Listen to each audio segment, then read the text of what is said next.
नमस्कार, तुम्हा सर्वांचं बेलास किचन मध्ये स्वागत। मी मनीषा आणि आज आपण पाहतोय मस्त असा अय्यंगार बेकरी वाला केक। तोही आपण बनवला आहे कुकर मध्ये आणि कमी वेळात आणि कमी एफर्ट्स घेता, जास्त मेहनत नाही काही नाही, अगदी मस्त आणि एकदम मस्त स्पॉन्जी झालाय। हा बघू शकता किती सुंदर बनला गेलाय। आहा, काय सुंदर झालाय। त्याला मी आता तुम्हाला कटिंग करून ही दाखवते। एकदम मस्त जबरदस्त हे बघू शकता, जाळी पडली त्याची बघू शकता, एकदम सुंदर। वाव, हे बघू शकता आहे ना, पूर्ण दाबून दाखवला मी तुम्हाला। हे बघू शकता काय मस्त दिसतोय। हे बघू शकता गरम आहे, त्याला मी आता कट करून दाखवते तुम्हाला किती मस्त झालाय तो। मी याचे पीस करून दाखवते तुम्हाला, बघू शकता काय मस्त झालाय तो। आहा, किती स्पॉन्जी आहे, तुम्हाला दिसतच असेल। दाबल्यानंतर कटिंग केल्यानंतर ही तो खाली पूर्ण गेला तरी परत वरती येतोय, बघू शकता मस्तच। तुम्हाला पीस काढून ही दाखवते। हा बघू शकता काय सुंदर केक झालाय तो। हे बघू शकता अय्यंगार बेकरी सारखा केक, अगदी मस्त आणि कमी वेळेत झालेला आणि एकदम स्पॉन्जी असा केक, खूप सुंदर बनला। हे बघू शकता आतमध्येही परफेक्ट आहे असा हा। तर तुम्हाला रेसिपी कशी वाटली कमेंट्स करून सांगा। रेसिपी पूर्ण बनवून पहा, तुम्हाला नक्कीच आवडेल। असं छान छान रेसिपीसाठी माझ्या चॅनलला व्हिजिट करा। रेसिपी आवडली नक्की लाईक, सबस्क्राईब आणि शेअर करायला विसरू नका। केक बनवायसाठी आपण आज सर्वात प्रथम मिक्सरचं भांडं घेतलं आणि त्याच्यामध्ये आपण सुरुवात करतोय। इथे पाहू शकता साहित्याच्या मापासाठी मी एक मेजरमेंटसाठी एक वाटी घेतले मापाची, एक कोणतीही ठेवा तुम्ही मापाला। तर इथे मी पिठी साखर वापरले, तुम्ही साखरचाही वापर करू शकता गोडानुसार। तर इथे मी मापासाठी एकच ठेवा, तुमचा केक अगदी मस्त जसा व्हिडिओमध्ये दाखवला स्टार्टला तसा बनला जाणार। तर इथे बघू शकता मी एक वाटी साखर घेतली, पिठी साखर। इथे घेतलेला आहे रवा एका त्याच वाटीने मोजून मी इथे एक आणि एक वाटी घेतली, इथे दुसरी वाटी घेतली। तर रव्याचं माप आपल्याला साखरेचं माप तुम्हाला कळालंच असेल। पाऊण कप घेतलेले आहे ते दूध पावडर, तुम्ही दूध पावडरचा वापर नाही केला तरी चालेल, हे ऑप्शनल आहे, पण त्याने खूप छान असं मावा टेस्ट येतो आपल्या केकला, तर वापरलं तर खूप बेस्ट। हे आपण सुके जिन्नस घातलेले आहेत, म्हणजे रवा, दूध पावडर आणि पिठी साखर। तर त्यांना सर्वप्रथम आपण मिक्सरला करून जेवढं बारीक होता येईल तेवढं करून घेऊयात। इथे बघू हे आपलं मस्त असं मिक्स करून झालेलं आहे। हे बघू पावडर हे सगळं एकत्र झालेलं आहे, पण मिश्रण एकजीव केलेलं आहे रवा वगैरे। तर त्याच्यामध्येच मी त्याच वाटीच्या मापाने एक वाटी दूध घातलेलं आहे, बघू शकता मस्त असं। दूध हे आपण गरम करून थंड केलेलं दूध होतं, त्याच्यामध्ये मी बघा पाऊण वाटी दही घालत आहे। हे सर्व जिन्नस याच्यामध्ये घालण्याचं कारण हे एकजीव होऊन जातं। जर तुमच्याकडे ब्लेंडर वगैरे नसेल तर हे आपण मिक्सरमध्ये असं बनवून घेतलं तर फटाफट एकजीव होऊन जातं। इथे मी तेलही पाऊण वाटी घेतलेलं आहे, बघू शकता।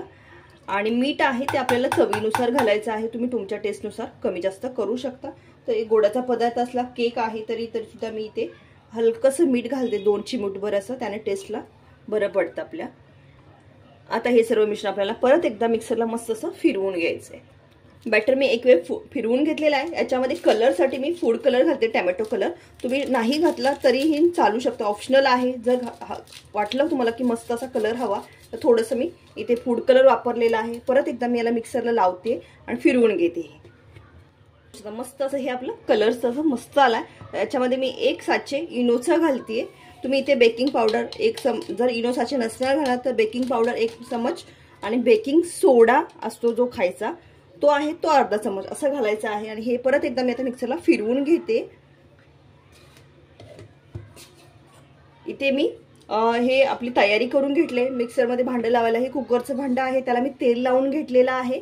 आणि याच्यामध्ये थोडंसं आपल्याला काय करायचंय, जो आपला मैदा असतो घरातला आपण जो वापरतो तो इथे घालून घेते। थोडासा सुका मैदा असतो तो आपण याच्यामध्ये खाली, तुम्ही इथं बटर पेपरचाही वापर करू शकता। जर बटर पेपर नसेल तर काय करायचं हे तुम्हाला ऑप्शनल दाखवते मी।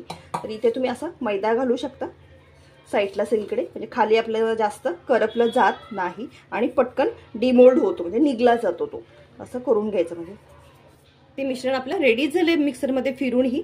आणि इथे मी मैदाही लावून घेतलाय। तर आता हे काय करायचं आपल्याला, हे ह्याच्यामध्ये भरून घ्यायचं मस्त असं। इथे सर्व मिश्रण मी काढून घेतलंय आणि एकदा याला असं टॅप करून घेऊया मस्त असे, म्हणजे बघू शकता हे बबल्स आहेत ते निघून जातात असं। मी इकडे आज आपण केक कुकरमध्ये बनवतोय, तर हे मी कुकरमध्ये बघू शकता जाळी ठेवली खाली आणि डायरेक्ट ह्याच्यामध्ये ठेवून देते। हे बघू शकता मस्त असं हे ठेवून दिलंय आणि याच्यावरती आपल्याला झाकण ठेवायचंय। गॅस मी प्रीहीट करायला ठेवला होता अगोदर, एकदम कमी गॅसवरती याला 30 ते 35 मिनिट आपल्याला चांगला शिजवून घ्यायचं। इथे पाहू शकता आपला केक रेडी झालाय, आपण बघूया। मस्त असा फुलून आलाय, हे बघू शकता. सुंदर. आपण याला चेक करूयात. मस्त असं मध्ये घालून बघू शकता. हे बघू शकता, नाईफला कुठेही चिटकलेलं नाही, अगदी परफेक्ट निघाली आहे ना. मस्त. याला काढून घेऊयात आपण खाली. बघू शकता मस्त असा एकदम झालेला आहे. आणि बघू आत बघू शकता एकदम मस्त सही एकदम झालेलं आहे. आता आपण याला खोलून घेऊयात.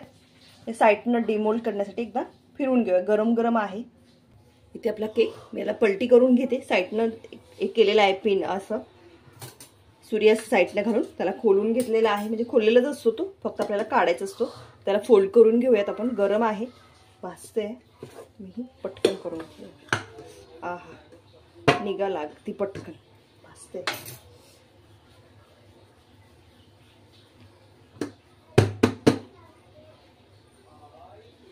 हे बघू शकता मस्त सही एकदम. खाली पीठ होतं आपलं डब्याला खाली, फक्त बघू शकता काही चिपकलेलं नाहीये, जसं आहे तसं निघालेला आहे परफेक्ट एकदम मस्त असा. हा अय्यगर बेकरी स्टाईल आपला हा केक रेडी झालाय. गरम आहे, बघू शकता किती स्पॉन्जी झालाय तो. आहा, काय मस्तच सुंदर. सुगंध तेवढा जबरदस्त आहे याचा.